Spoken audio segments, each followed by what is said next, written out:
Welcome to 8020 series of economics. Today we are going to discuss episode 4. In this episode 4 we are discussing about the monetary policy.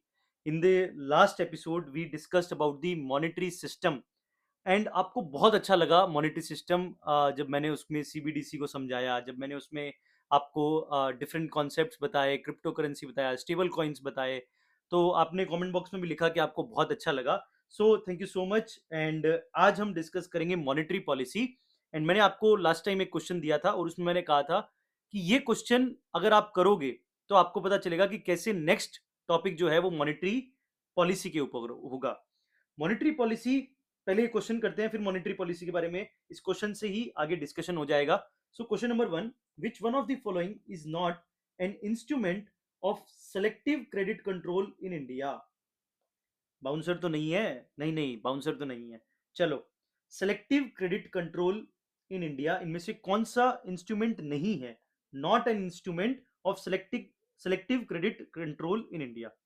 देखो, अगर आपको monetary policy के बारे में basic कुछ भी पता हो तो आपको पता है मॉनेटरी पॉलिसीज टू तरीके से होते हैं। उसमें कंपोनेंट जब आप पढ़ोगे दो तरीके के होते हैं, क्वांटिटेटिव होता है, क्वालिटेटिव होता है। सो सिलेक्टिव क्रेडिट कंट्रोल आपके क्वालिटेटिव कंट्रोल होते हैं जो आरबीआई बैंक के ऊपर लगाता है क्वालिटेटिवली। बट अब पूछा गया है कि इसमें से not an instrument of selective credit control, उसमें से नहीं है। इसका मतलब जो भी इसमें आंसर होगा वो होगा क्वांटिटेटिव आपका मॉनेटरी पॉलिसी का कंपोनेंट। सो आइडेंटिफाई करते हैं इसमें क्वांटिटेटिव कौन सा है। Regulation of consumer credit, rationing of credit, margin requirements and variable cost reserve ratios. देखो ये रेशियोज है। ये वर्ड अगर आप रेशियो को थोड़ा सा आइडेंटिफाई करो, it's a quantitative in nature. Ratio आपका मैथमेटिकल कैलकुलेशन है। आपके रेशियोज वर्ड तब यूज करते हैं जब क्वांटिटेटिवली हमें कोई चीज को मेजर करना हो। सो वेरिएबल कॉस्ट रिजर्व यहाँ पे आंसर होगा हमारा, which one of the following is not an instrument of selective credit control in India. So अब हम डिस्कस करते हैं, यहीं से हमारा डिबेट शुरू होता है, हमारा जो डिस्कशन शुरू होता है monetary policy and monetary policy के components qualitative and quantitative. So quantitative tools में क्या क्या आते हैं आप इसको समझो। इसमें वॉल्यूम नॉब होता है, टोटल मनी सप्लाई। ठीक है, प्राइमरी गोल होता है control the total volume of money supply. ठीक है, और ये सभी सेक्टर्स पे इक्वली अफेक्ट करता है। स्कोप क्या होता है? All sectors. की इंस्ट्रूमेंट्स क्या होते हैं? Like repo, reverse repo, CRR, SLR. ठीक है, open market operations, bank rate, ये सब होते हैं। मैकेनिज्म क्या है? Adjust control amount. ठीक है, टोटल अमाउंट को हमें एडजस्ट करना है। सो बेसिक है ये क्वांटिटेटिव टूल्स। इसके अलावा भी टूल्स होते हैं बट ये कुछ बेसिक एकदम सिंपल टूल्स है, क्वांटिटेटिव टूल्स जो आरबीआई सेंट्रल गवर्नमेंट यूज करता है टू मार्केट के अंदर इन्फ्लेशन को कंट्रोल करने के लिए और ग्रोथ को इंश्योर करने के लिए। कुछ होते हैं क्वालिटेटिव टूल्स। क्वालिटेटिव टूल्स वो होते हैं, इसको स्पॉटलाइट टूल्स भी बोलते हैं। मतलब वो प्रायोरिटी सेक्टर स्पेसिफिक फोकस करता है। Primary goal direction and distribution, control direction and distribution to the specific sectors. So economy के कुछ स्पेसिफिक सेक्टर्स के ऊपर एज ए स्पॉटलाइट का काम करता है। अब इसमें कौन कौन से की इंस्ट्रूमेंट्स होते हैं? Like margin requirements, like rationing of credit, मतलब कुछ जगह आपके क्रेडिट को कम करता है, ज्यादा करता है। मोरल सुएशन, ठीक है, डायरेक्ट एक्शन और कंज्यूमर क्रेडिट रेगुलेशन। तो ये आपके कुछ ऐसे होते हैं जो क्वालिटेटिव कंट्रोल होते हैं। आप मुझे कमेंट बॉक्स में बताएंगे। एक हमारा जो भी हम बहुत बार पढ़ते हैं हमारे करंट अफेयर्स में, priority sector lending. Priority sector lending इनमें से किसका एग्जाम्पल है? आप मुझे कमेंट बॉक्स में बताएंगे। और आगे हम प्रायोरिटी सेक्टर लेंडिंग आगे बैंकिंग के अंदर जो हम बैंकिंग का एपिसोड करेंगे वहां पे मैं आपको प्रायोरिटी सेक्टर लेंडिंग और उसके न्यू जो अपडेट्स है वो भी वहीं पे शेयर करूंगा। तो अभी आपको बेसिक इतना पता होना चाहिए, मॉनेटरी पॉलिसी टूल के क्वांटिटेटिव एंड क्वालिटेटिव कौन कौन से कंपोनेंट्स होते हैं। इस पे यूपीएससी ने एक क्वेश्चन और पूछा, ये देखिए 2015 का क्वेश्चन। लास्ट टाइम 1995 में पूछा, उसके बाद एकदम एग्जैक्ट 20 इयर्स के बाद फिर यूपीएससी ने यहीं से क्वेश्चन पूछा है आपसे। तो ये एक बहुत इंपॉर्टेंट मैटर होता है। मैंने ऑलरेडी अपनी पॉलिटी के 8020 सीरीज में बताया है कि कैसे ये ईयर वाइज जो यूपीएससी का काफी बड़ा एक ट्रैप है, एक ट्रैप नहीं कह सकते हैं, एक हिडन सीक्रेट है जो हमें सिर्फ ऑब्जर्वेशन से पता चला है। So with reference to Indian economy, consider the following: bank rate, open market operation, public debt and public revenue. Which of the above are components of monetary policy? इनमें से कौन कौन से कंपोनेंट्स होते हैं मॉनेटरी पॉलिसी के? यहाँ पे यूपीएससी टेस्ट करना चाहता है कि आपको क्या monetary policy and fiscal policy के बारे में डिफरेंस पता है। अगर आपको monetary policy and fiscal policy का डिफरेंस पता है तो you can easily found out कि इसमें से मॉनेटरी पॉलिसी के कौन कौन से आपके कंपोनेंट्स होंगे। और अगर आपको मॉनेटरी पॉलिसी के कंपोनेंट भी पता है तो आप उससे भी आइडेंटिफाई कर सकते हो कि कौन से यहाँ पे कंपोनेंट्स मॉनेटरी पॉलिसी के होंगे।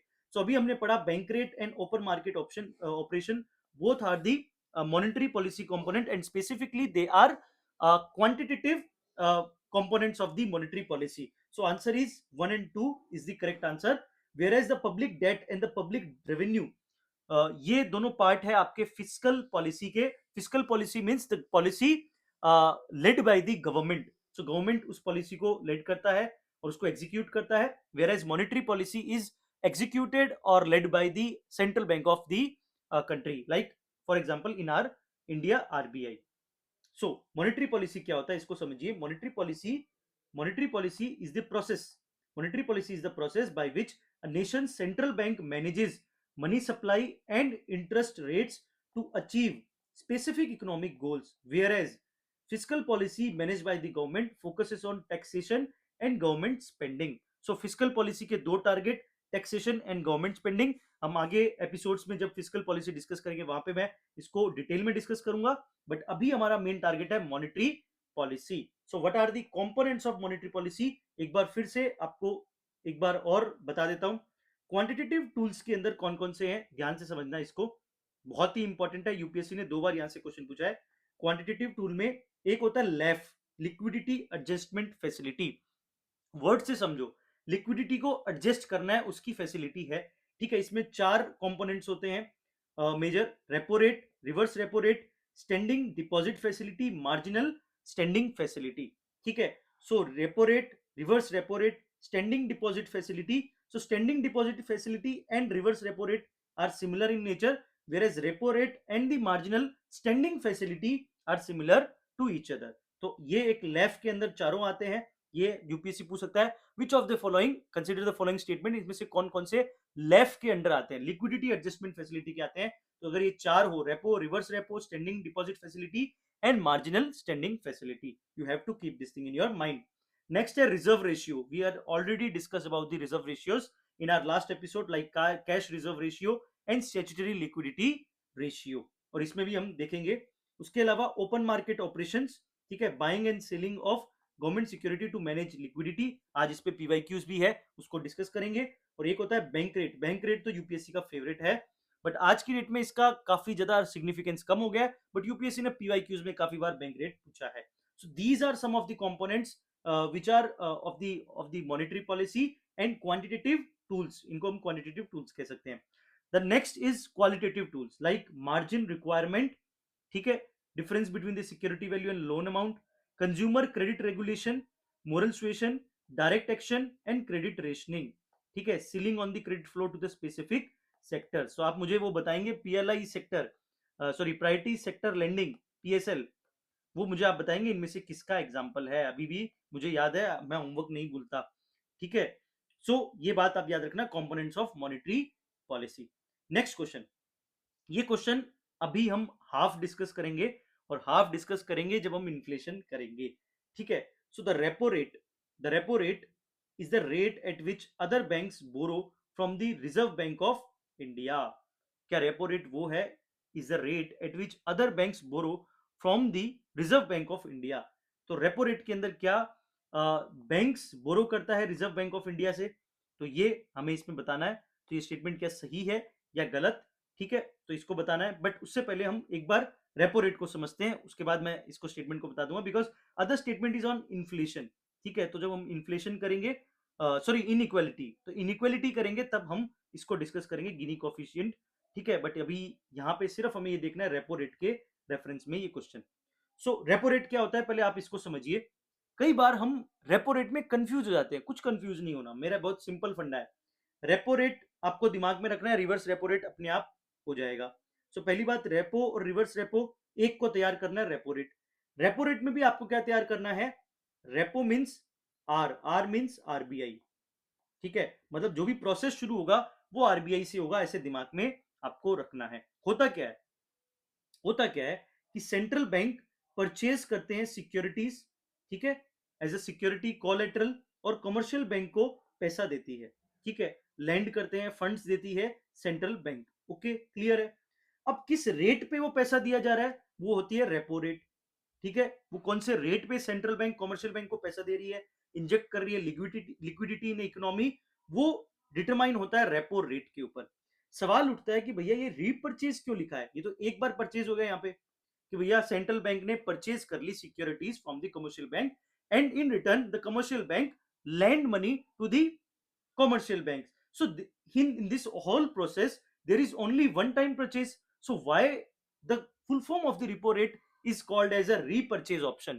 इसमें रीपर्चेजिंग का क्या सिस्टम है, तो समझिए बात को। इसका रीपर्चेज का मतलब ये होता है कि एक बार परचेज कर लिया, बट एक शर्त के ऊपर परचेज करता है सेंट्रल बैंक, और कमर्शियल बैंक उसको कहते हैं कि एक शर्त है, हम आप अभी तो मुझसे अब परचेज कर लो, कोई दिक्कत नहीं है, और मुझे पैसा दे दो, बट मैं फिर जब मेरे पास पैसे होंगे, ठीक है, वो फिल्मी नहीं होता बॉलीवुड, बॉलीवुड टाइप की, एक दिन समय आने पे ये मकान मैं तुमसे ही खरीदूंगा, सो वैसी सी फीलिंग से ये आपको कमर्शियल बैंक बोलता है सेंट्रल बैंक को कि अभी तो तुम परचेज कर लो, but I will repurchase the securities, I will repurchase my securities at at predetermined price, अभी जो मैं प्राइस सेट कर रहा हूं इसी प्राइस पे, और इस पर्टिकुलर टाइम पे मैं तुमसे वापस ये खरीदूंगा। इसीलिए यहाँ पे वर्ड यूज होता है रीपरचेज ऑप्शन। आपको आई होप ये समझ आया होगा रीपरचेज का मतलब क्या है। परचेज एक टाइम नहीं, दो बार का यहाँ पे रीपरचेज इसको इसीलिए बोलते हैं, बिकॉज यहीं पे डिसाइड हो जाता है, जब पैसे लेता है तो ये डिसाइड हो जाता है कि ये वापस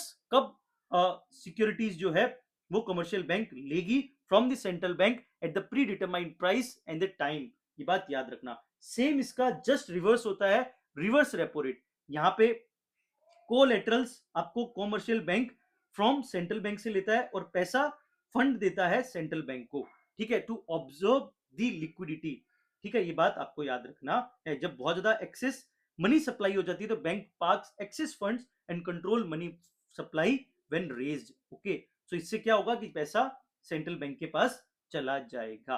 क्लियर, आई होप आपको repo rate and reverse repo rate clear हो गया। तो यहाँ पे क्या हो रहा है, रेपो रेट में आपको क्या प्रोसेस हो रहा है कि सेंट्रल बैंक फंड कर दे रहा है कमर्शियल बैंक को, ठीक है। तो यहाँ पे क्या पूछा था, repo rate is a rate at which other banks borrow from the reserve bank of India. तो आप मुझे कमेंट बॉक्स में ये भी बता देना इसका आंसर क्या होगा इस ऑप्शन का। अब आपने पढ़ लिया है और मैंने पढ़ा दिया है, तो बहुत सिंपल है, ठीक है। Next, the term marginal standing facility rate, marginal standing facility rate and net demand and time liabilities sometimes appearing in news are used in relation to।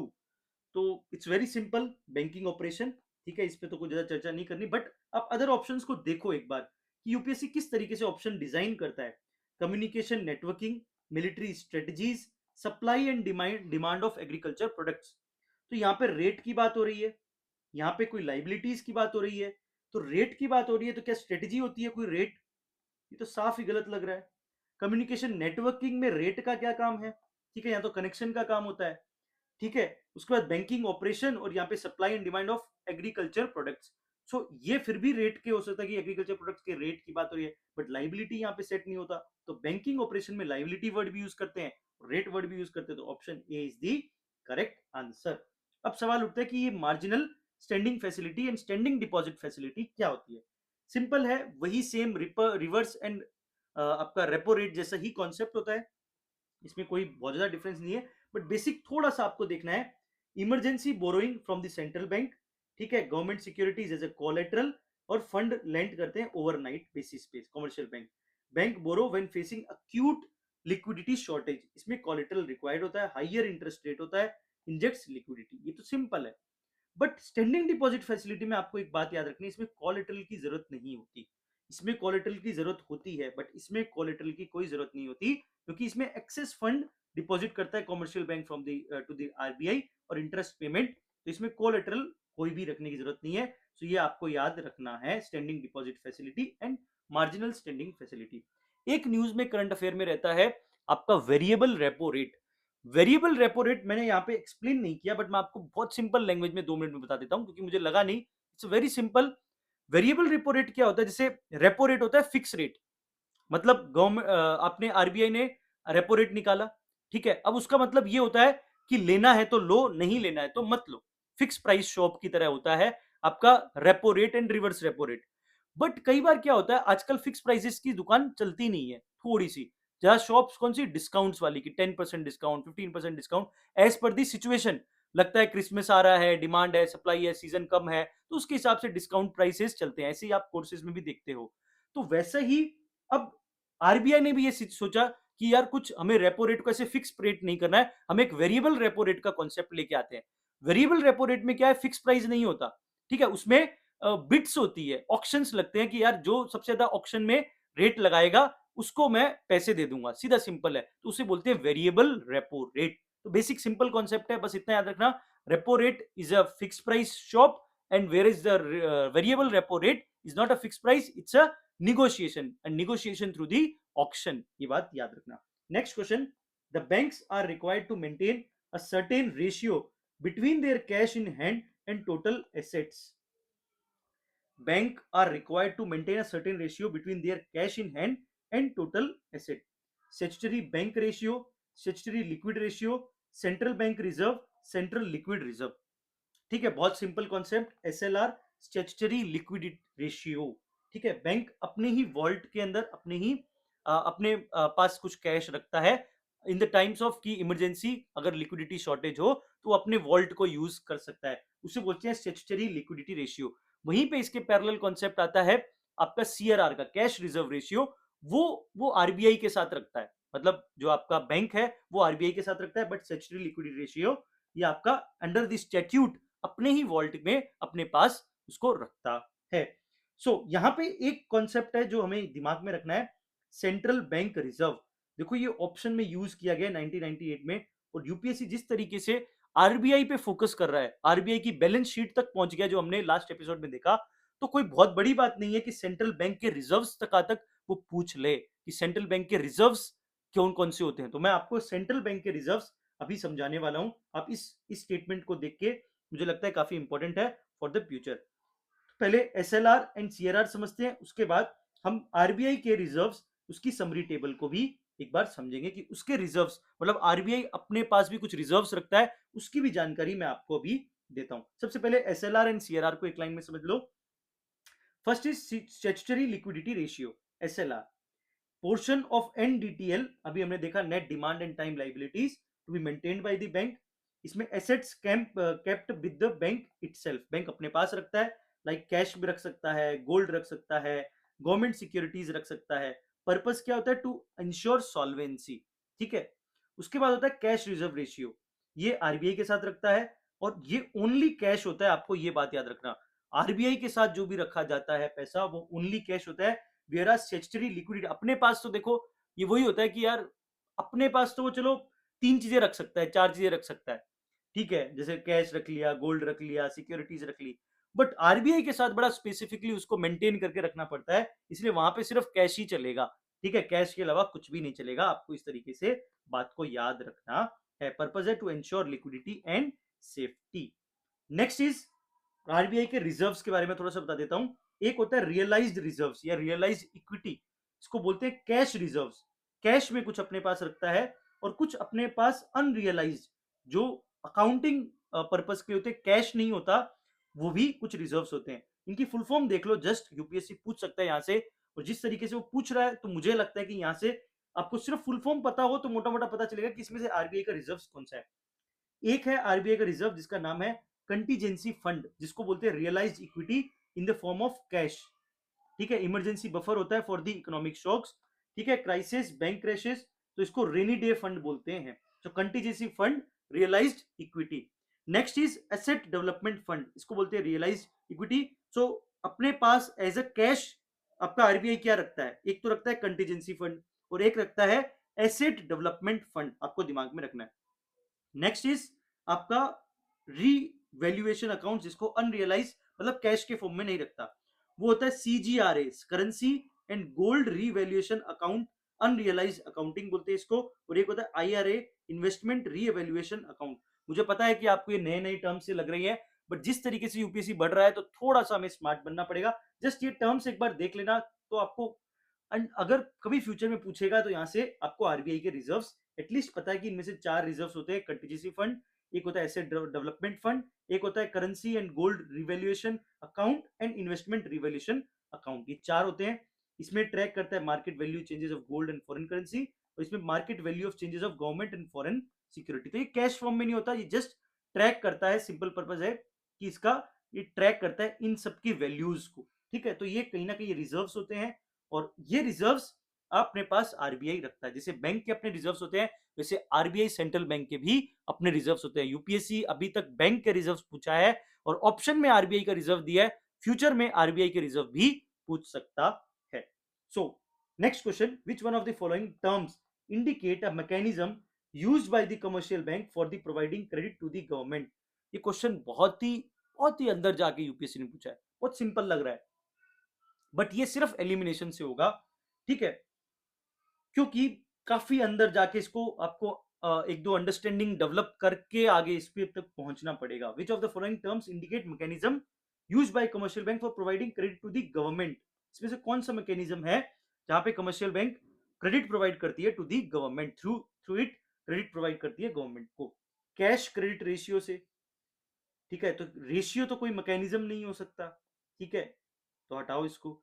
Debt service obligation, तो ये तो अपने आप में ऑब्लिगेशन है कि भैया कोई अपना प्रिंसिपल एंड इंटरेस्ट को अगर वापस रिपे करना है, उसके लिए होता है डेट सर्विस ऑब्लिगेशन। तो ये भी टर्म से मैच नहीं कर रहा, तो ये भी गलत है। लिक्विडिटी एडजस्टमेंट फैसिलिटी, तो लिक्विडिटी एडजस्टमेंट फैसिलिटी में हमने क्या देखा लेफ्ट के अंदर? रेपो, रिवर्स रेपो, आपके margin standing facility, standing deposit facilities, तो वो तो यहाँ पे कुछ भी नहीं, और उसमें गवर्नमेंट का कोई लेना देना नहीं है, तो ये भी नहीं होगा। सो ऑप्शन होगा स्टैट्यूटरी लिक्विडिटी रेशियो। अब सवाल उठता है, स्टैट्यूटरी लिक्विडिटी रेशियो तो बैंक अपने पास रखता है, ये तो अपना रिजर्व है कैश के अंदर, बट यहाँ पे आपने कैच नहीं समझा। इसको ध्यान से समझो कि स्टैट्यूटरी लिक्विडिटी रेशियो के अंदर कैश भी हो सकता है, गोल्ड भी हो सकता है, और गवर्नमेंट सिक्योरिटीज भी हो सकती है। अब ध्यान से समझो कि गवर्नमेंट सिक्योरिटीज निकालती क्यों है?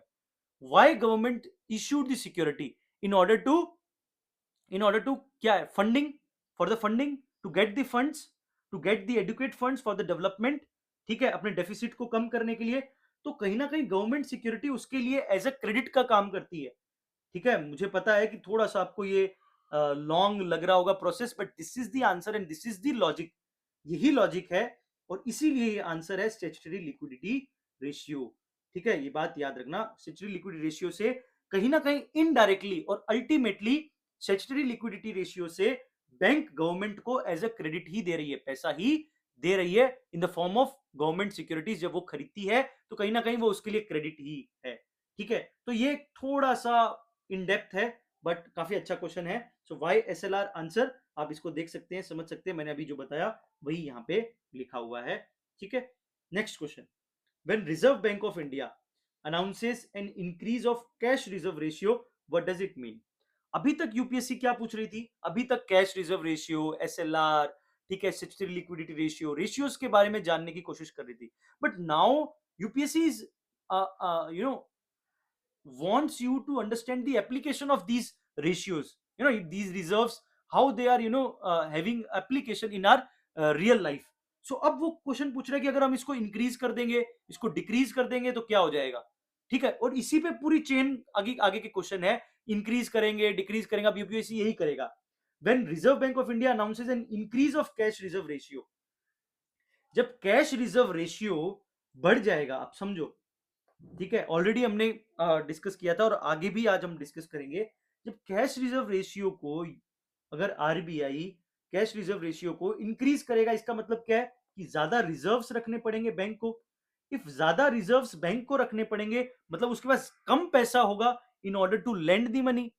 बहुत सिंपल बात है, हमने ऑलरेडी लास्ट एपिसोड में भी बात की थी, जितना ज्यादा रिजर्व रखेगा तो उतना कम लैंड कर पाएगा। तो एक लाइफ का बेसिक फिलॉसफी है, मैं आपको बहुत सिंपल बता रहा हूं, काफी सालों के बाद लर्निंग के बाद ये सीखी है। ठीक है, ये लाइफ है ना, मिट्टी की तरह है। मतलब एक मिट्टी नहीं होती, हाथ में मिट्टी को लेके देखो। ठीक है, और मिट्टी आपके हाथों से निकलती रहेगी जब भी आप उसको होल्ड करने की कोशिश करोगे। ठीक है, तो ये बिल्कुल सिंपल लाइफ का कॉन्सेप्ट है। जब भी आप चीजों को कंट्रोल करने की कोशिश करोगे, पर्सन को कंट्रोल करने की कोशिश करोगे, सिचुएशन को कंट्रोल करने की कोशिश करोगे, वो सिचुएशन और खराब होती जाएगी। क्योंकि आप जब उसको कंट्रोल करोगे तो वो आपके हाथ से निकलती ही जाएगी। और लोग एग्जाम में भी ये तैयारी गलती करते हैं, इस एग्जाम को पूरा कंट्रोल करने की कोशिश करते हैं, मैकेनिकल अप्रोच अपनाते हैं, बट आपको यहाँ पे प्रोसेस को ज्यादा अच्छे तरीके से फॉलो करना पड़ता है, और यही मैंने सीखा है। और सेम वैसा ही है कि जब रिजर्व्स को आप ज्यादा होल्ड करोगे, ज्यादा रिजर्व होगा, तो आप पैसे को लैंड कम कर पाओगे। वही सेम कॉन्सेप्ट है यहाँ पे। सो ऑफ अगर इंक्रीज करेगा कैश रिजर्व रेशियो आरबीआई, इसका मीन है कि commercial bank will have less money to the lend. If reserves are more, ज्यादा रिजर्व रखोगे तो commercial will have to have less money to the lend. अब देखो सेम उसका अपोजिट यहाँ पे लिखा गया है, the commercial bank will have more money to the lend. तो हमेशा याद रखना, जब भी इस टाइप के क्वेश्चन होंगे, तसल्ली से इनको करना है, बिकॉज वैसा ही सिमिलर अगर थोड़ा सा गलत पढ़ लिया तो दूसरा ऑप्शन टिक कर दोगे। ठीक है, आई होप आपको ये बात समझ आई होगी। सो अब ये टैप एनालॉजी समझो आरबीआई की मॉनेटरी पॉलिसी की, बहुत सिंपल है। ठीक है, इकोनॉमी के अंदर ज्यादा मनी सप्लाई है, फुल पानी चल रहा है, अब इस पानी को हमें मनी फ्लो को कम करना है। ठीक है, इसका मतलब यह है कि इकोनॉमी में बहुत पानी बह रहा है, ओवर सप्लाई है पानी की, मतलब यहाँ पे पैसे की, मनी बहुत ज्यादा है। ठीक है, टेम्परेचर हाई है। ठीक है, तो अब हमें इसको कम करना है, तो कम कैसे कर सकते हैं? तो आरबीआई होता है एज अ प्लम्बर। ठीक है, वो टैप को घुमाता है। टैप में वो करता क्या, उसका टैप में क्या है? उसका टैप है रेट्स, रेपो रेट, सीआरआर, यही सब है। ठीक है, तो जब उसको लगता है कि इकोनॉमी के अंदर ज्यादा पैसा है, तो अब पैसा खींचेगा, तो कहेगा कि चलो भाई सीआरआर को बढ़ाओ, इंक्रीज करो। जब उसको लगेगा कि हाँ भाई मनी फ्लो कम चल रहा है, तो फिर टैप घुमा देगा। ठीक है, कि तो लिक्विडिटी दे देगा। तो बेसिक ये टैप एनालॉजी से समझो कि आरबीआई एग्जैक्टली कर कह रहा है एज अ प्लम्बर। ठीक है, सेम वैसा ही है, जब लो ग्रोथ है, रिसेशन है, स्लो डाउन है, तो प्लम्बर अपना मनी फ्लो को बढ़ा देगा। इकोनॉमी में पानी नहीं है मतलब पैसा नहीं है, पैसा नहीं है, फ्लो बढ़ाओ। तो फ्लो कैसे बढ़ाएगा? यहां से टैप बढ़ाएगा। टैप को क्या करेगा? टैप को क्या करेगा? टैप को करेगा डिक्रीज करेगा रेट को। ओपन द टैप मतलब डिक्रीज करेगा रेट को, और मोर मनी आएगा तो investment rise and growth kicks in.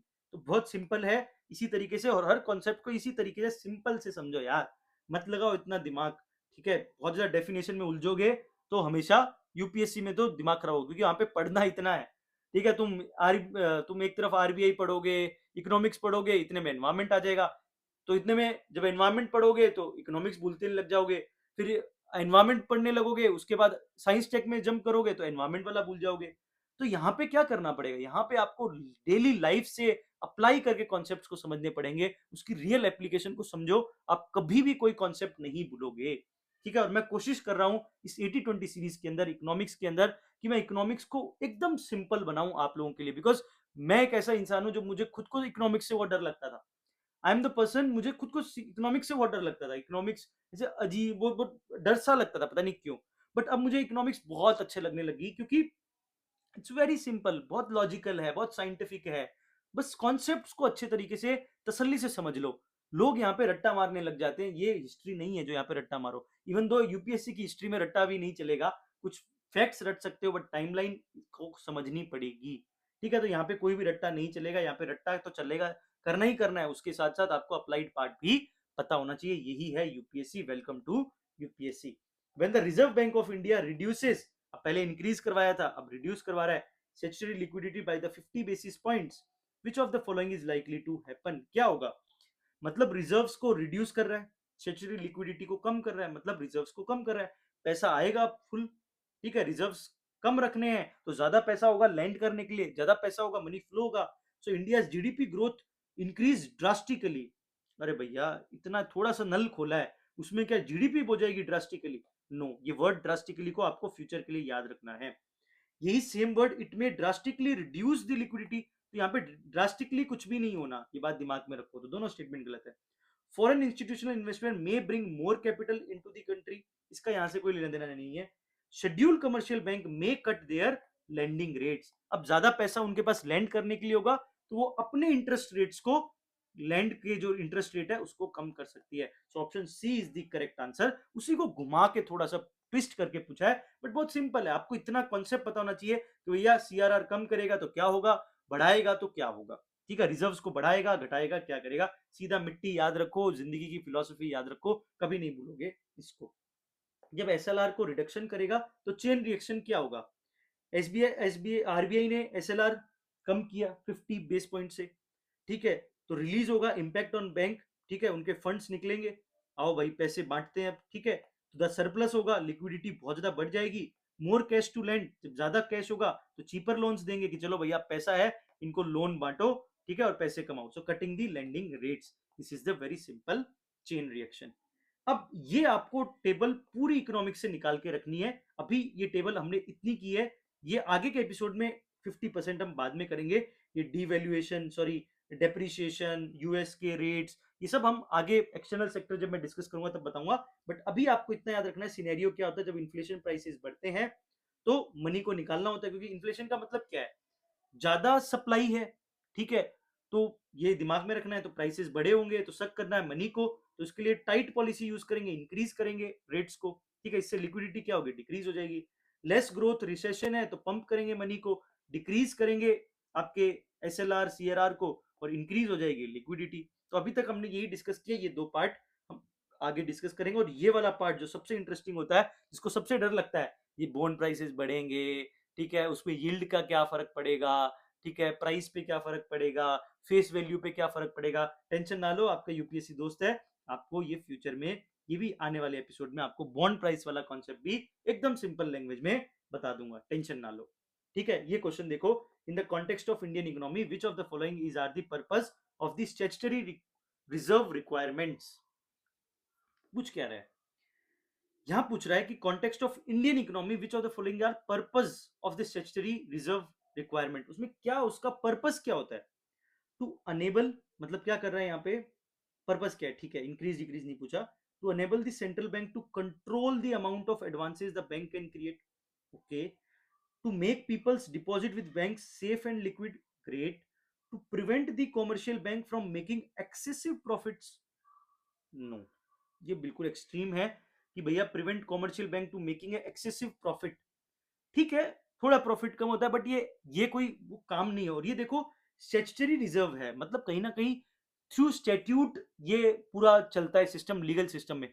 तो मुझे बताओ, कोई भी चीज का पर्पज है, अगर उसको लिखना पड़े डॉक्यूमेंट के अंदर कि ये पर्पज है, ये ऑब्जेक्टिव है, वहां पे ये लिखेंगे कि नहीं नहीं, एक्सेसिव प्रॉफिट, वो पैसा ना कमाए, एक्सेसिव प्रॉफिट ना कमाए, मतलब ये अपने आप में एक बहुत ही डिमीन सा लगेगा, और ये सब लोग मिलके काम करते हैं, सिस्टम है ये, तो यहाँ पे ये एक्सेसिव प्रॉफिट काफी वियर्ड सा लग रहा है, so it's not correct answer, third यहाँ पे गलत है। अब देखो फोर्थ भी पढ़ लेता हूं, to force the bank to have sufficient vault cash to meet the day to day requirements, day to day के लिए उसके पास और भी बहुत चीजें हैं, ठीक है, ये statutory reserve ratio is not for the meant for the day to day requirements, पहली बात तो ये समझो, ये तो सिर्फ क्राइसिस सिचुएशन के लिए रिजर्व्स होते हैं, ये डे टू डे के लिए वैसे भी नहीं होते, तो डे टू डे से इसका कोई लेना देना है ही नहीं, तो ऑप्शन 4 तो वैसे ही कट गया, ठीक है। अब आंसर होगा 1 एंड 2, बिकॉज 1 तो सही है और 2 भी बिल्कुल सही है, to make the people deposit with the bank safe and liquid, सारा काम डेमोक्रेसी के अंदर और इन सिस्टम के अंदर सब कुछ लोगों के लिए तो हो रहा है, ठीक है, एटलीस्ट ऑन द पेपर्स, ठीक है, तो टेंशन मत लो, ज्यादा भी मैं बोल नहीं रहा, बट इतना कह रहा हूं कि हाँ एटलीस्ट ऑन द पेपर्स लोगों के लिए काम हो रहा है। Day to day requirements is the statutory requirements, day to day requirement operational cash, bank keep certain amount of the cash in their vaults, ATM teller, ठीक है। स्टैट्यूटरी लीगल के अंदर क्या होता है, central bank monetary policy, statutory reserves are the mandatory minimum set of RBI to ensure systems stability and control money supply regardless of their daily operation, तो daily operation कहीं ना कहीं यहाँ पे एक ट्रैप था, इसको आगे फ्यूचर में आपको याद रखना है। While having a reserve does not technically provide liquidity, the specific phrase force the bank to have sufficient vault cash is a misleading, ठीक है, the RBI forces bank to keep reserves with the RBI or in liquid asset, it does not explicitly mandate a specific level of vault cash for daily operation in the way of statement implies, ठीक है, ये बात याद रखना है। In the context of Indian economy, open market operation क्या होता है, what is open market operation, चलो भाई ओपन मार्केट ऑपरेशन समझते हैं। मार्केट है, ठीक है, मार्केट में क्या होता है, मार्केट में आपका सेकेंडरी मार्केट हो गया, मतलब फाइनेंशियल इंस्टीट्यूशन भी हो गए, मार्केट में आपका बैंक भी आता है, ठीक है। तो अब ओपन मार्केट ऑपरेशन क्या है, अभी तक हम जो देख रहे थे relation with the how RBI relationship with the commercial banks, but open market operation is a way जहां पे बैंक से बियॉन्ड जा रहा है, बैंक तो है ही, बट बैंक के बियॉन्ड भी आरबीआई जाने की कोशिश कर रहा है, और इन ऑर्डर टू इन्फ्लेशन को, मनी सप्लाई को कंट्रोल करने के लिए। अभी तक हमने जितने भी क्वांटिटेटिव मेजर्स देखे, जितने भी पीवाईक्यूज देखे, उन सब में आरबीआई एंड कॉमर्शियल बैंक का रिलेशन था। बट अब बियॉन्ड आपके बैंक जा रहा है to in order to suck out the money from the the economy. तो इसीलिए ओपन मार्केट ऑपरेशन, तो पहली बात ये समझो। So, in the context of Indian open market operation refers to borrowing by the scheduled banks from the RBI, lending by the commercial bank to industry and trade, purchase and sale of government securities by the RBI. Yes, purchase and sale of the government securities by the RBI. RBI purchase करता है और cell करता है government securities को इन the market. इसी को बोलते हैं ओपन मार्केट ऑपरेशन। बहुत सिंपल है। What is open market operation? Open market word ही है मार्केट, ठीक है। तो क्या कर रहा है? गवर्नमेंट सिक्योरिटी को खरीद रहा है और बेच रहा है। इस सेलिंग एंड परचेजिंग को, इसमें बियॉन्ड बैंक है, बैंक तो इंक्लूड है बट अदर फाइनेंशियल इंस्टीट्यूशन भी है, जिससे जो भी है, जिसके पास भी गवर्नमेंट सिक्योरिटीज है, वो खरीद और बेच सकता है। खरीदेगा कब, बेचेगा कब? बहुत सिंपल है, ऑलरेडी हमने काफी बार डिस्कस किया है, तो कोई टेंशन नहीं है आपको। आई होप क्लियर होगा। जब कैश की रिक्वायरमेंट होगी तो जब गवर्नमेंट सिक्योरिटीज बेच देगा, जब कैश की ज्यादा ओवरफ्लो होगा तो कर ही लेगा। मतलब कहीं ना कहीं जब ज्यादा ओवरफ्लो होगा मार्केट के अंदर तो उसको सक कर लेगा, सीधी सी बात है।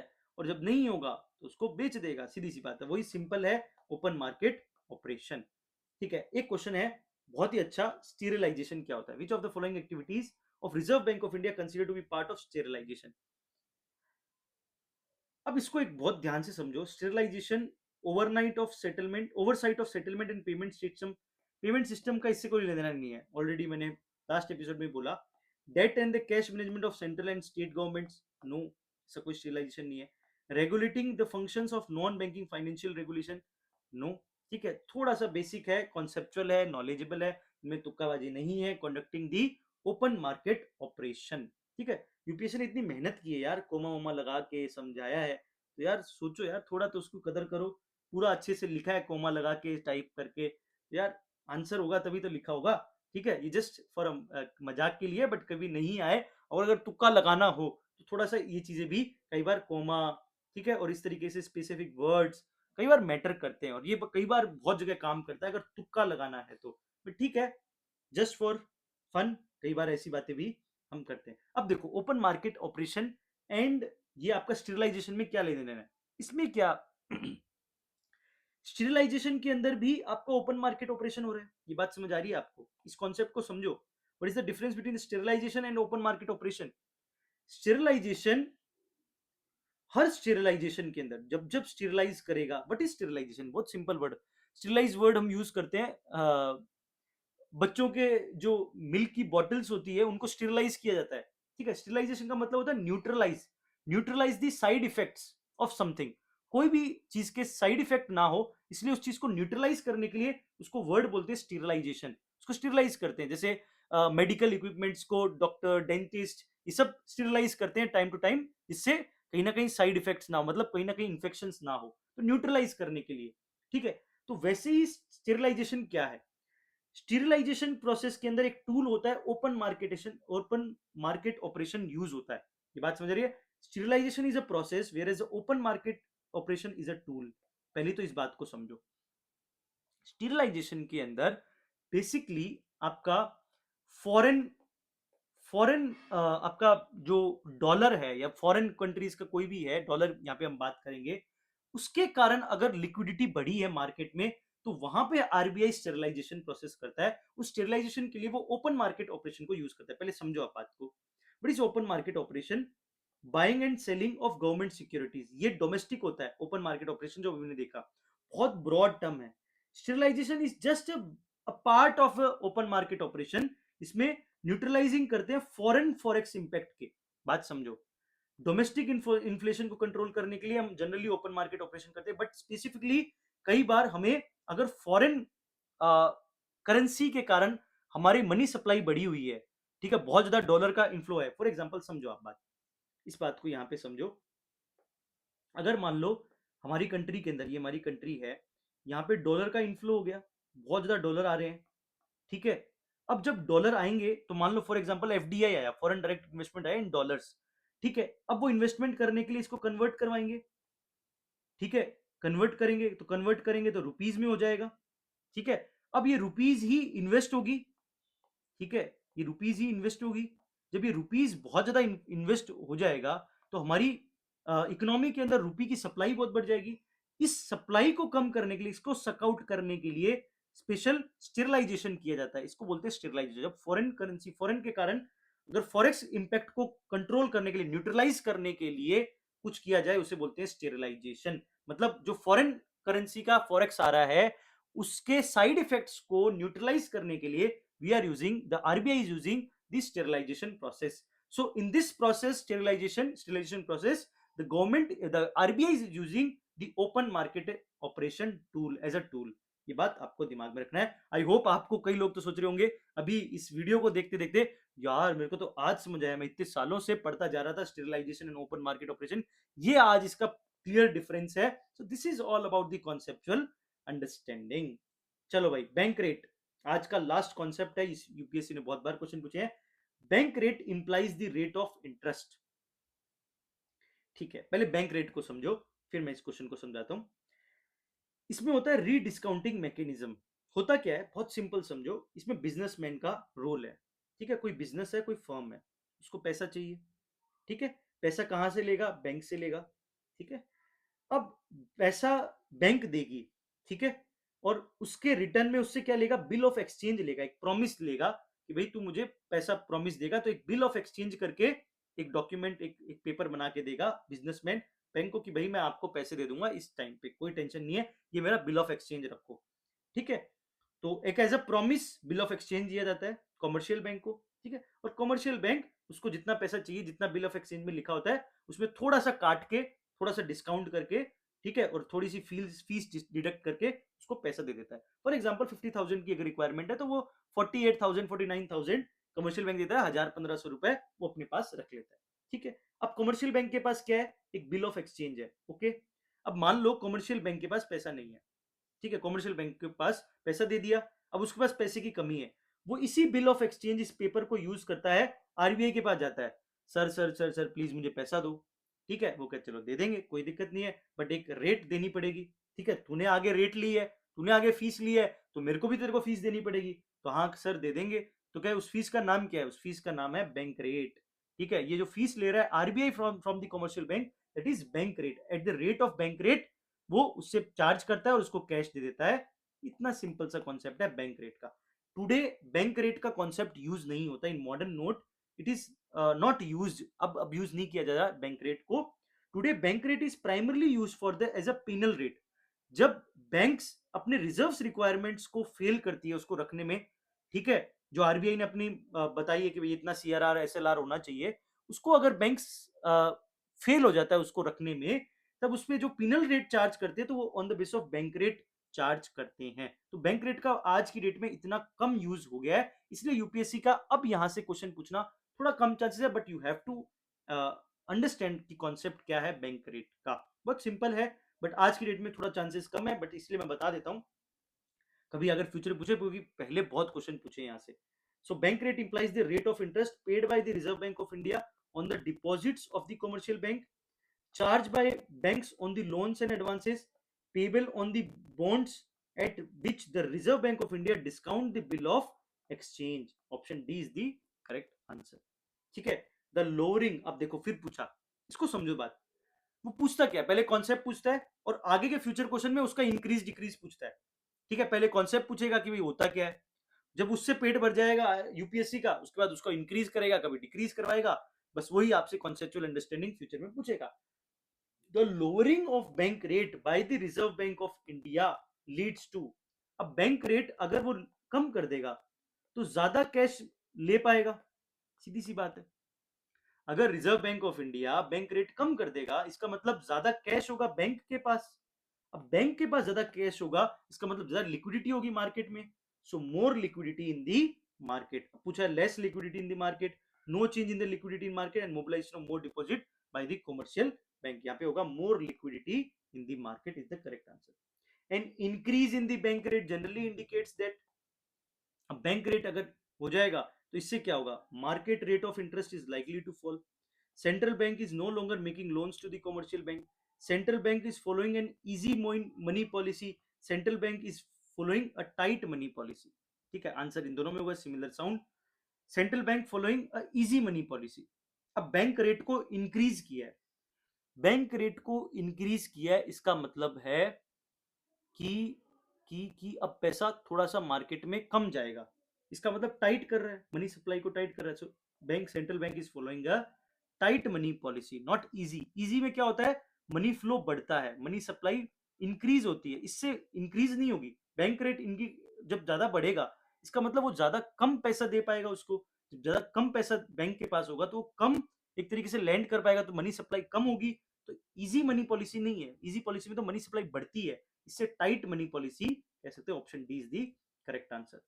ठीक है, if the RBI decide to adopt an expansionist monetary policy, which of the following would it not do, वो नहीं करेगा अगर उसको एक्सपेंशनिस्ट मॉनेटरी पॉलिसी करनी होगी। सबसे पहले समझो कि वो क्या करेगा। देखो ये क्वेश्चन ना एग्जाम हॉल में बहुत डिफिकल्ट हो जाते हैं कई बार, इनको अगर अच्छे से इंटरप्रेट, ऑप्शन ही मत पढ़ो, एक बार पहले ये सोचो कि अगर एक्सपेंशनिस्ट मॉनेटरी पॉलिसी होगी तो उसमें वो करेगा क्या। यहाँ पे टिक लगा के सोचो कि वो करेगा क्या। एक्सपेंशनिस्ट में वो मनी सप्लाई को बढ़ाने की कोशिश करेगा, बात समझ आ रही है। ठीक है, बस इतना लिख के रख लो। अब इसमें से सोचो कि कौन से मनी सप्लाई बढ़ेगी।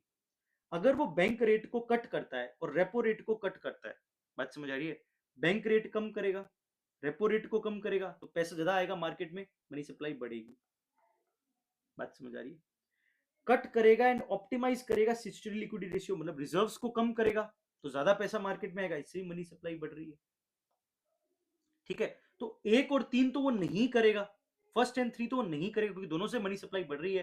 तो first option two, two only is the correct answer, increase the marginal standing facility rate. ये बात दिमाग में रखना है। आई होप आपको ये कॉन्सेप्ट समझ आएगा। इतना ही है, बस मैं आपको तरीका बता रहा हूं एग्जाम में करना क्या है।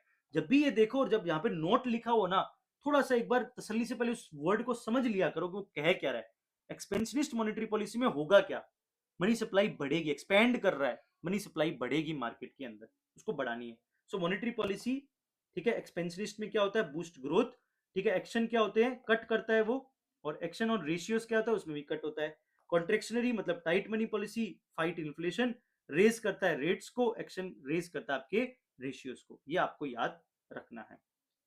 अब समझो विच of the following statement is correct regarding the monetary policy committee. MPC के बारे में क्वेश्चन पूछा है, तो ये पूरा ये जितनी भी अभी हमने तामझाम पढ़ी है, इन सब के पीछे जो डिसीजन मेकिंग बॉडी है वो है monetary policy committee. So it decide the RBI benchmark interest rate, yes. It is 12 member body, यहाँ पे गड़बड़ कर रहा है यूपीएससी, 12 मेंबर नहीं है। ठीक है, इट इज रिकंस्टिट्यूट एवरी ईयर, ये भी गलत है। Its function under the chairmanship of the union finance minister, तो इसको भी गलत किया है। तो यूपीएससी खेल कहाँ रही है, यहाँ पे पोस्ट पे खेली है और यहाँ पे नंबर मेंबर के मेंबर में नंबर में उस पर खेली है, दोनों स्टेटमेंट रॉन्ग है। So option one is only one is the correct answer. ठीक है, बेसिक समझ लो। लीगल एक्ट से आई है आपकी policy committee, monetary policy, RBI act 1934। Composition क्या है, 3 मेंबर आरबीआई से, 3 गवर्नमेंट से, 3 appointed by the central government, 3 from the RBI, governor, deputy and 1 officer. Mandate क्या है, 4% प्लस माइनस 2% इन्फ्लेशन को मेंटेन करना है। Chairmanship RBI governor ex officio होंगे। कोरम क्या होता है, 4 meeting requires presence of at least 4 members. Meetings कितनी होती है पूरे ईयर में, एटलीस्ट 4 करनी है, बट जनरली 6 करते हैं, एवरी 2 ईयर में मिलते हैं, बट एटलीस्ट 4 तो इनको करने का मैंडेट है। ठीक है, decision making majority votes, casting vote होता है गवर्नर के पास। इंप्लीकेशन ऑफ फेलियर, अगर मान लो ये टारगेट नहीं पूरा कर पाते, इन्फ्लेशन को नहीं कंट्रोल कर पाते, तो उनको अगर ऐसा 3 कॉन्जिक्यूटिव क्वार्टर्स के लिए होता है, ठीक है, तो RBI must submit a report to the government explaining the reason and remedial action. Next question, supply of money remaining the same when there is an increase in the demand for the money, there will be। ठीक है, ये question, अब money supply हमने देखा, पूरा money supply monetary policy सब कुछ पढ़ लिया। अब मनी सप्लाई को यूपीएससी ने कनेक्ट किया है इन्फ्लेशन के साथ। सो नेक्स्ट टॉपिक होगा, एक छोटा सा टॉपिक है इन्फ्लेशन, उसके इंडेक्सेस एंड इन्फ्लेशन को समझेंगे इन द नेक्स्ट एपिसोड। सो इसका आंसर आप मुझे कमेंट बॉक्स में बताएंगे इस क्वेश्चन का। मिलते हैं नेक्स्ट एपिसोड में। Thank you so much for your love and support, thank you so much.